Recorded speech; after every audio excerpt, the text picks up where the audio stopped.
নমস্কার বন্ধুগণ, welcome back to the channel. অবশেষে দীর্ঘ সময়ের প্রতীক্ষার অবসান ঘটল। গত রাত্রিরে এই তপ্ত গরমের হাত থেকে মুক্তি মিলল। আমাদের এখানে ভালো রকম ঝড় বৃষ্টি হলো। চলুন দেখুন। অবশেষে দীর্ঘ অপেক্ষার পর তপ্ত গরমের ক্লান্তি থেকে মুক্তি পাওয়া গেল। গরম যেভাবে তার ধারাবাহিকতা বজায় রেখে চলেছিল বিগত কয়েক মাস ধরে, আমাদের দক্ষিণবঙ্গে যে তাপপ্রবাহ বেশ কিছু সপ্তাহ ধরে চলল, জীবন যেন অসহনীয় হয়ে উঠেছিল। অবশেষে মিলল স্বস্তির বৃষ্টি। চলুন আজ সকালে যা যাক আমাদের কাছাকাছি মাছের বাজার মাকড়দাহাট, সেখানে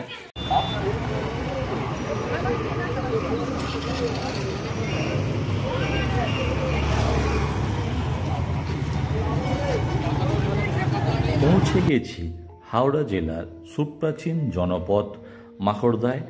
আর এই মাকড়দায় মা মাকড়চণ্ডীর মন্দিরের পার্শ্ববর্তী মাকড়চণ্ডী পুকুরের পাশে সকালবেলা যে ভ্যারাইটি মাছ বাজার বসে, আজকে সেই মাছ বাজারে পৌঁছে গেছি। দেখুন এখানে কত ধরনের ভ্যারাইটি মাছ বসছে। আর এখানে আমি মূলত এসেছি কিছু ঝিনুক নেবো, তার সাথে কিছু মাছ নেবো এবং তার সাথে একটু গেঁড়ির দরাদরিও করব এবং তার সাথে একটু ভেটকি মাছের কাঁটা নেব। তো আপনাদের মোটামুটি মাছের বাজারটা চারিদিকে ঘুরিয়ে দেখাচ্ছি। আর প্রথমেই এখানে আমি এসে ঝিনুক নিয়েছি।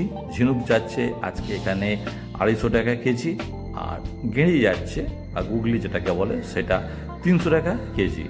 এরপর আমি চলে এসেছি ভেটকি মাছের কাঁটা নিতে। ভেটকি মাছের কাঁটা এখানে আজকে দর যাচ্ছে 120 টাকা কেজি।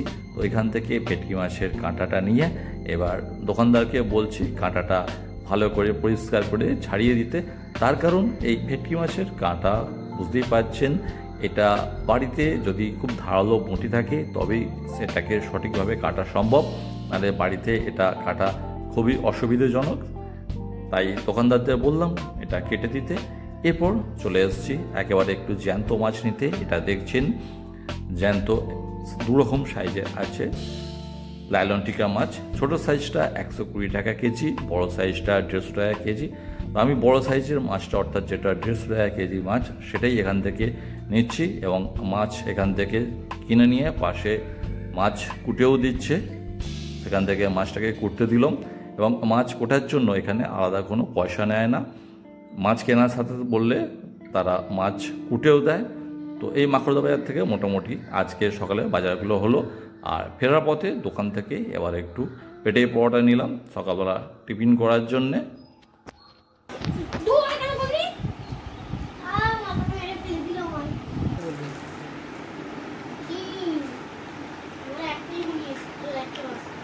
এই দেখুন একটা অ্যালিগেটর নেমে যাচ্ছে, জলে নেমে যাচ্ছে, এই যে জল দিয়ে যাচ্ছে। সাইজটা দেখুন, খালি চলে গেল। এই দেখুন অ্যালিগেটরটা দেখুন, বাড়ির পাশে যে পকার আছে, পকারে ঘুরছে। আর এই পকারটা সোজা গিয়ে এখানে পাশাপাশি 4টে পুকুর আছে, 4টে পুকুর একসাথে। তো সেখানে এই ঝড় বৃষ্টির পরে ঘোরাঘুরি করছে। ঝিনুকের তরকারি রেডি হয়ে গেছে।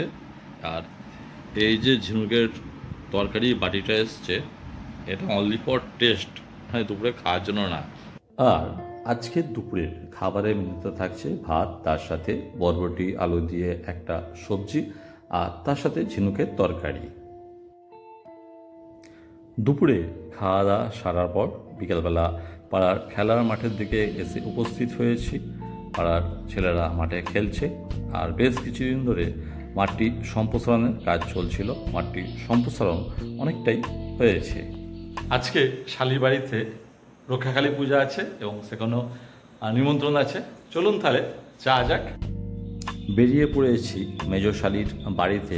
আজকে রক্ষাকালীর পুজোর নিমন্ত্রণ আছে। সেখানে শ্বশুরমশাই টোটো করে, শ্বশুরমশাই, শাওরি মা, গিন্নি, ছেলে, শালি, আমরা সবাই মিলে একসাথে মেজশালীর বাড়ির উদ্দেশ্যে বেরিয়ে পড়েছি।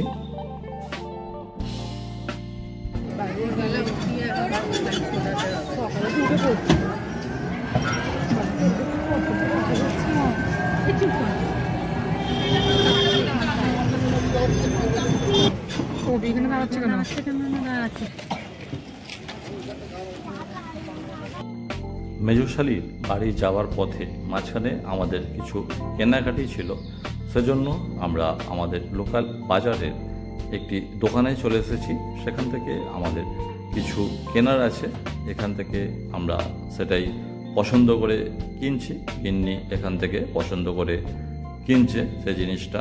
এখান থেকে কেনাকাটার পরে আমরা ফিরে যাব মিষ্টির দোকান হয়ে একেবারে মেজশালীর বাড়ির উদ্দেশ্যে।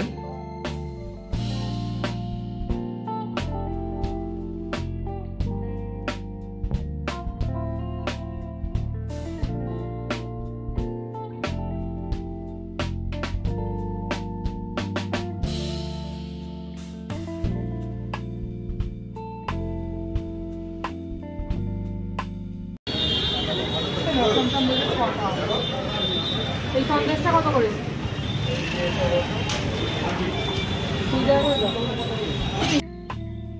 আমরা এবার মেজশালীর বাড়ি পৌঁছে গেছি এবং বাড়ির যেখানে পূজা মণ্ডপ, আমরা আস্তে আস্তে সেই দিকেই এগিয়ে চলেছি।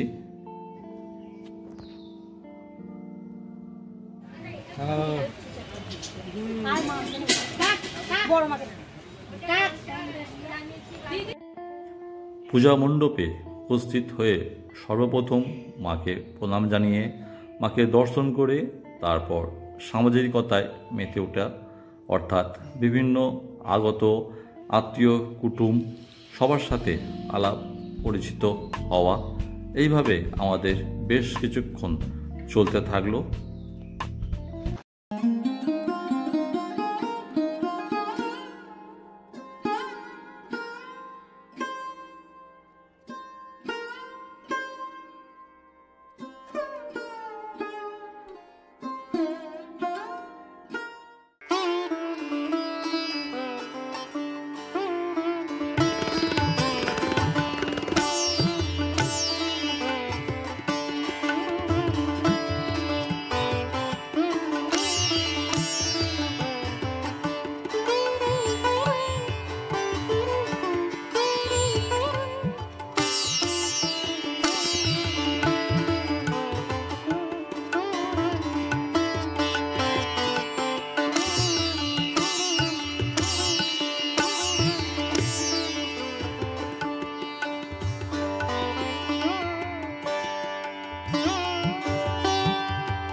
পুজো বাড়ি থেকে বাড়িতে ফিরতে ফিরতে সময় হয়ে গেছে প্রায় রাত্রি 11:30।